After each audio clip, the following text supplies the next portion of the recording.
Good day everyone. The Albin Countergambit starts with moves d4, d5, c4, and now instead of e6 or something like that, just e5. This looks similar to the Falkber Countergambit that I will probably look at tomorrow if I have time. That starts with e4, e5, f4, and black doesn't go for the king's gambit. He plays d5. And sacrifices a pawn after e takes d and then pushes e4. And here's the same idea. White takes the pawn that's offered and then black pushes the remaining pawn forward. And this is like a thorn in white's position, and it's not easy to get rid of. Here white can't attack the pawn immediately with e3 or trying to like give back the pawn. Because of this luster trap with bishop b4. In the Falkber counter gambit, white can play d3 straight away, attack the advanced pawn. But here e3 could fall into the luster trap. If here bishop b2, then just d takes e3.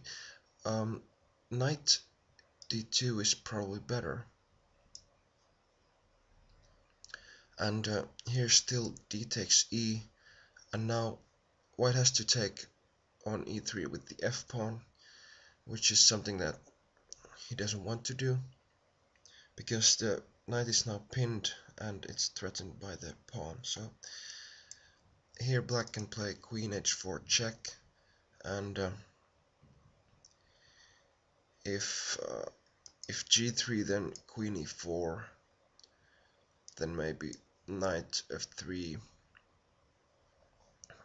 knight c6, and black has pressure, long-lasting pressure, and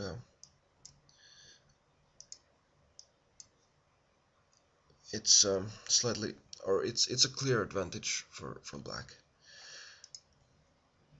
Note that if black, for example, just takes this pawn, then okay, now the material is even, but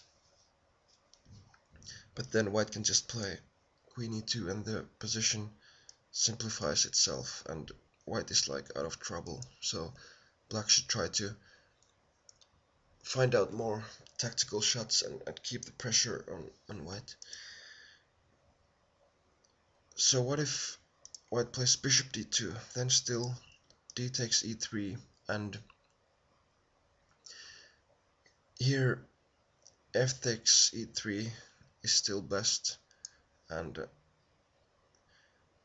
something similar can happen here, but this is worse for white.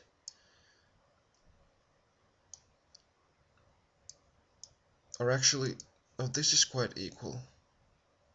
So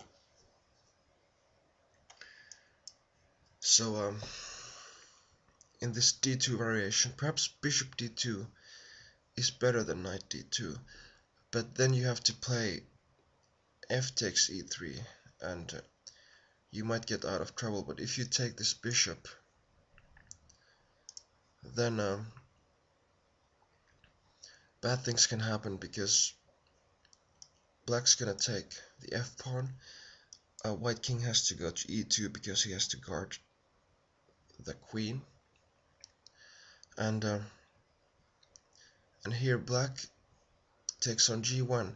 If he takes and promotes to a queen, then that's no good because then white gets out of trouble. He changes queens and just takes this piece on g1. So now the material is even and both sides can't castle. So, but instead black should take and promote to a knight, and that gives check, and here white must go to e1 to protect the queen, and then black can play queen h4 check, for example, king d2, and it's losing for white. There's I guess many ways to play this, but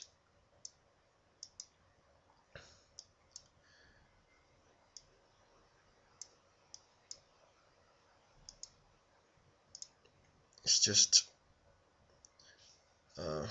bad. So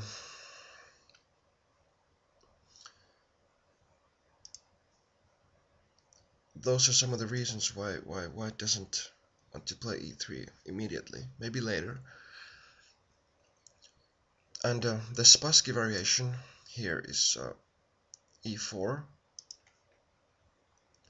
with the idea that if black plays bishop b4 check, then he doesn't have this en passant move available anymore, because you have to capture en passant immediately after this double step.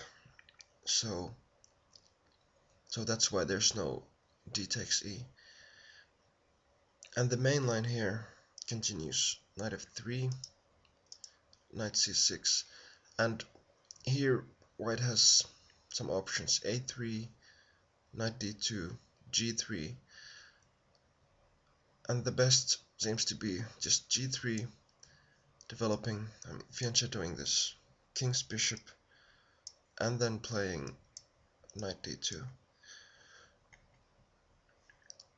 And usually black castles long, and I play bishop h3.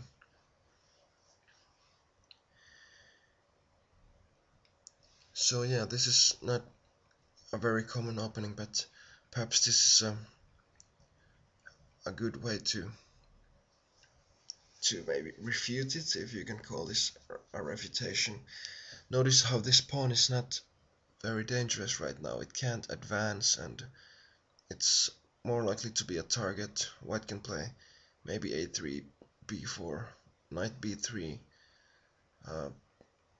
and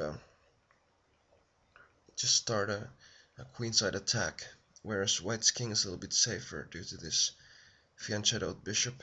So takes longer time for black to roll these pieces, pawns, to white's camp. So it's a very tactical opening, so it's good practice to explore it a little bit. Thanks for watching. Take care.